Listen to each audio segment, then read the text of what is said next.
सहज yoga, a unique discovery and gift to mankind. एक ऐसा आध्यात्मिक सफ़र जो हमें ज़िंदगी जीना ही नहीं सिखाता, बल्कि ये सिखाता है कि ज़िंदगी की धारा के साथ बहते हुए परमात्मा से जुड़ करके, उसकी शक्ति से जुड़ करके हम कैसे एक समृद्ध, खुशहाल और सुखी जीवन गुजार सकते हैं। एक ऐसा आध्यात्मिक जीवन जो हमें हर दिशा में सफलता, संपन्नता और सबसे बड़ी चीज़ सुकून प्रदान करता है।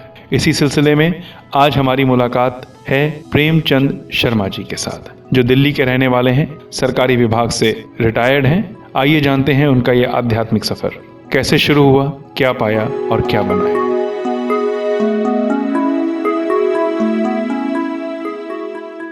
नमस्कार, मैं सोनिया भाटिया, न्यूज़ DNN के प्रमुख धारावाहिक Sahaj yoga, a unique discovery and gift to mankind में आप सभी दर्शकों का हार्दिक अभिनंदन करती हूँ। हम मनुष्य परिंदों की तरह उड़ना सीख गए, मछलियों की तरह तैरना सीख गए, पर ज़मीन पर रहकर भी इंसान बन के भी इंसानियत नहीं सीखे। दोस्तों, कुछ इस तरह है हमारा यह सफ़र जिसमें हम इंसान को इंसानियत सिखाते हैं। परम पूज्य श्री माता जी निर्मला देवी के द्वारा चलाया हुआ यह अभियान 1970 में शुरू हुआ था और आज एक कारवां बन गया। तो शुरू करते हैं बातचीत का यह सिलसिला। आज हमारे साथ हैं श्री प्रेमचंद शर्मा जी। शर्मा जी, आपका बहुत बहुत स्वागत है हमारे शो में। धन्यवाद सोनिया जी। शर्मा जी, आपने सहज योग का ये सफ़र कब शुरू किया और कैसे आप इसमें आए? सोनिया जी, ये 2004 की बात है। मेरी अवस्था ये थी कि मैं दुनिया में तीनों तरह के तापों से ग्रस्त था। मानसिक, शारीरिक और आध्यात्मिक, तीनों तरीके से मैं एक त्रस्तता की अवस्था में था। उस समय सहज योग का एक कार्यक्रम हमारे यहाँ पे एक सेंटर चलता है सरिता विहार में, तो उसी घोर निराशा की और इस अवस्था में मैं वहाँ पे गया। वहाँ के संचालक मेरे पहले से परिचित थे, अनेक बार मेरे से कहते रहते थे कि शर्मा जी आप सहयोग में आइए, सहयोग कीजिए। लेकिन जैसा कि व्यक्ति का होता है कि मेरा मानना ये था कि सबसे बड़ी कोई भी पंथ है, कोई भी धर्म है, वो आपको सदाचरण के लिए कहता है या दूसरे के बुरा करने के लिए नहीं कहता। मेरा ये था कि मैं पहले से ही कर रहा हूँ, तो इस तरह के विशेष की मुझे क्या आवश्यकता है। सनातनी एक परिवार में जन्म लिया था, तो अपने आप को सोचता था कि पहले से ही मैं ईश्वर से ही आध्यात्म से जुड़ा हुआ हूँ। लेकिन जब मैं घोर निराशा और परिस्थिति जन्य विपदाओं से घिर गया, तो अचानक मुझे ध्यान आया कि बहुत दिनों से कह रहे हैं डॉक्टर AP सिंह जी, चलो मैं आज वहाँ भी जाता हूँ। वहाँ उन्होंने मुझे सहयोग के बारे में बताया। मेरी पत्नी, वो भी अध्यापिका हैं, वो भी मेरे साथ थी। तो वहाँ का अनुभव भी बड़ा विचित्र है मेरे जीवन में। शर्मा जी, यहाँ पर मैं आपसे पूछना चाहूँगी कि आप अपने दर्शकों के साथ अगर साझा कर सकते हैं तो कृपया बताइए कि ऐसे कौन से ताप थे जिनके कारण आप सहज योग में आए, जबकि आप ये मानते थे कि आप बहुत धार्मिक प्रवृत्ति के व्यक्ति हैं। मैंने 1980 में अध्यापन कार्य प्रारंभ किया था। अच्छा। तभी करते हुए मेरी प्रमोशन एज वाइस प्रिंसिपल, मैं आपको ये भी स्पष्ट कर दूं, मैं एक सरकारी क्षेत्र में दिल्ली सरकार के शिक्षा विभाग से जुड़ा हुआ हूं। आज के दिन मैं उप शिक्षा निदेशक DD के रूप में कार्य कर रहा हूं। उस समय 2004 में क्या हुआ कि मेरी प्रमोशन एज उप प्रधानाचार्य हुई। अभी तक उससे पहले मेरा कार्य था कि स्वयं कार्य करना और उसको लोगों के सामने प्रस्तुत करना। अब मेरे सामने आ गया कि खुद कार्य नहीं करना है, दूसरों से भी कार्य कराना है। तो मानसिक के जो दूसरे व्यक्ति से आप कैसे कराएंगे कार्य, ये अपने आप में एक बड़ी चुनौती होती है इस क्षेत्र की। जो जुड़े हुए हैं प्रशासनिक क्षेत्र से वो सब जानते हैं इस बात को। दूसरा, पारिवारिक स्तर पे भी, घर में भी जो अपने रिश्ते जिन्हें हम मानते हैं, वो भी रिश्तों में भी मैंने देखा कि बहुत दुराव हो गया। स्थिति ऐसी आ गई है कि मेरे मित्र ने पूछा कि शर्मा जी कैसी अवस्था है। मैंने उस समय उनको एक उदाहरण दिया कि कभी पांडव जब कुरुक्षेत्र में अकेले खड़े थे, तो मुझे भी आज वही महसूस हो रहा है, वही से अनुभव कर रहा हूँ कि मैं जीवन के इस कुरुक्षेत्र में अकेला खड़ा हुआ हूँ। दूसरे से कार्य कराना कैसे करें, मेरा कार्य क्षेत्र भी एक तरीके से मुझे लगा कि ये भी मेरे हाथ से फिसलता जा रहा है। उधर जो पारिवारिक जो मेरा अपना था वो भी मेरे हाथ से दूर फिसलता जा रहा था। पारिवारिक उतने संबंध मधुर नहीं रहे थे। मेरी अवस्था, जीवन की अवस्था ये थी कि बच्चे मेरे जो है अपने प्रोफेशनल फील्ड में जाने के लिए थे, तो हर तरीके से, जिसे कहते हैं कि एक मझधार में आदमी की जब नाव होती है तो सभी तरह के तनाव उसके ऊपर होते हैं।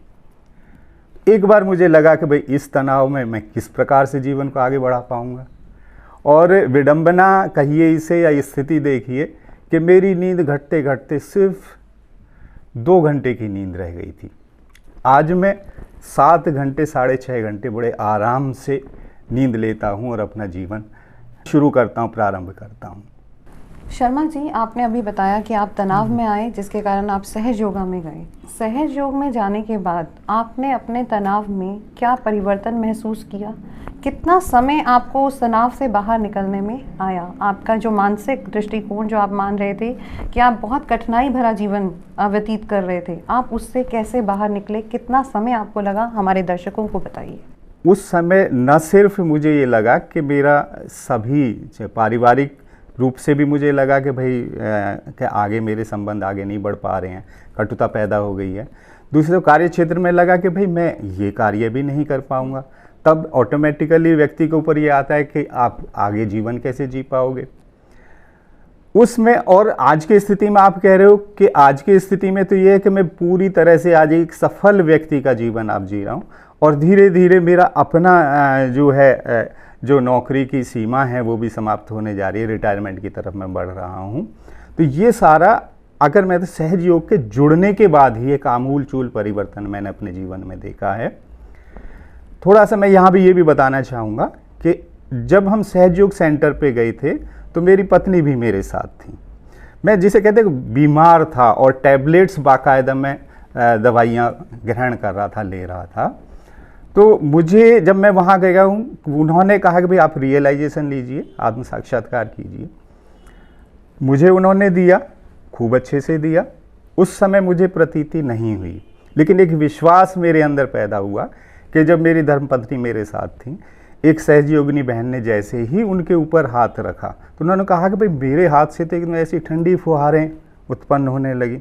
तो मेरा एक विश्वास जगा कि हम यहाँ पे भी आए हैं, एक रास्ता खोजने आए हैं, तो अवश्य ये कोई एक अच्छा मार्ग है या ऐसा मार्ग है कि जिस पे हमें आगे बढ़ना चाहिए। शर्मा जी, आपने अभी कहा आप बड़े तनाव में थे और आपने सहज योग जो है उस साधन को अपनाया। हाँ जी। सहज योग में आपको कितना समय और क्या करना पड़ा कि जो आपके पास इतना मानसिक तनाव था, आपके घर से भी परिवार से भी तनाव था, उस तनाव से बाहर आने के लिए कितना समय सहज में आपको डिवोट करना पड़ा कि आप उस तनाव से बाहर आ सकें?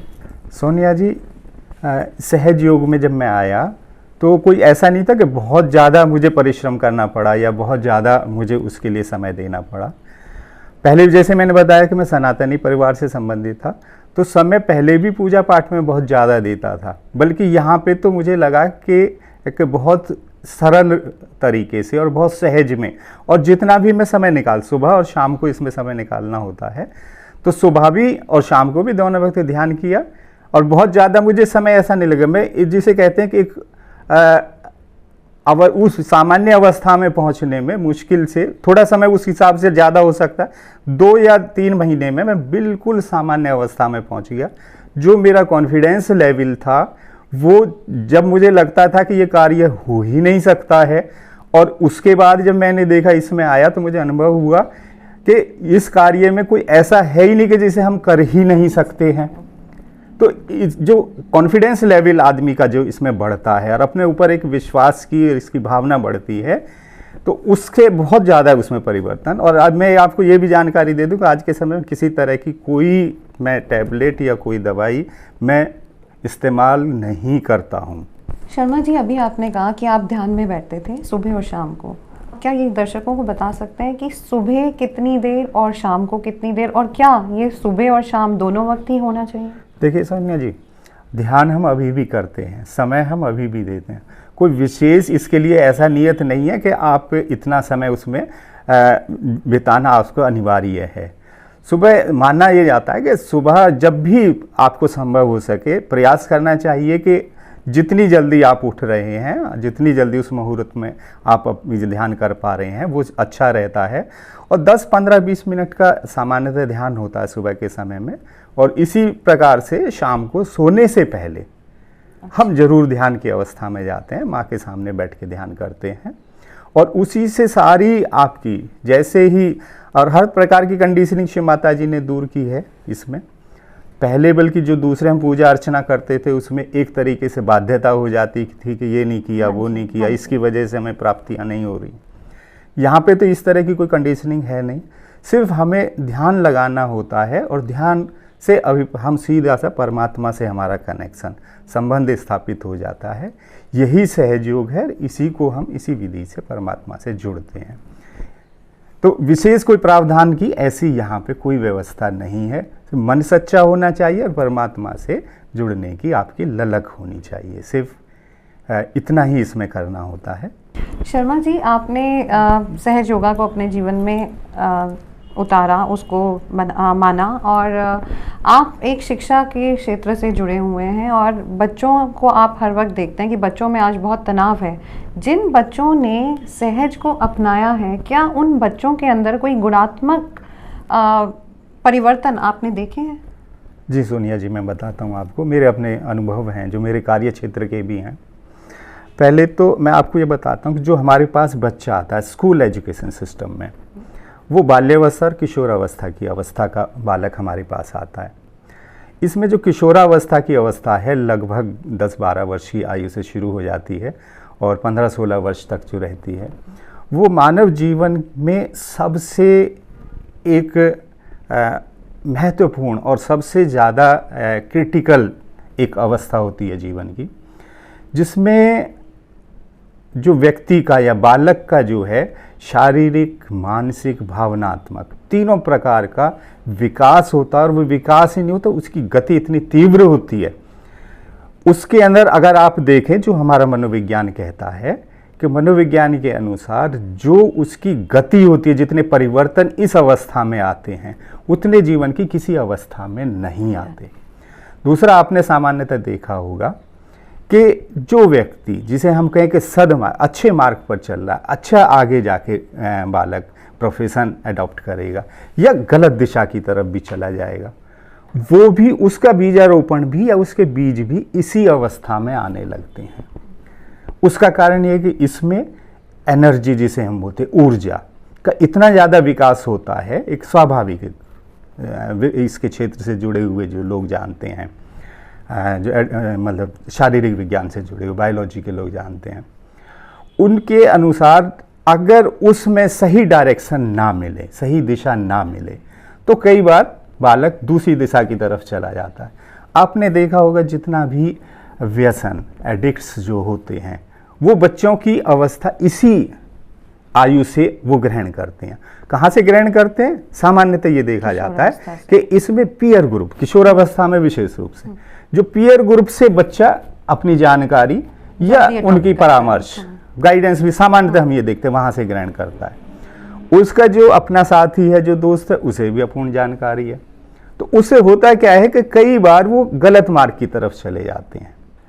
तो मैंने ये देखा है कि जो बालक, जो सामान्यतः बच्चे इस अवस्था के जो ध्यान में, बहुत सारे मैं आपको बता दूं कि बहुत बच्चे, बहुत अध्यापक मेरे साथ ही संपर्क में रहे हैं और सहयोग करते हैं, वो सहयोग के अनुयायी हैं, उसमें सुबह शाम का ध्यान भी करते हैं।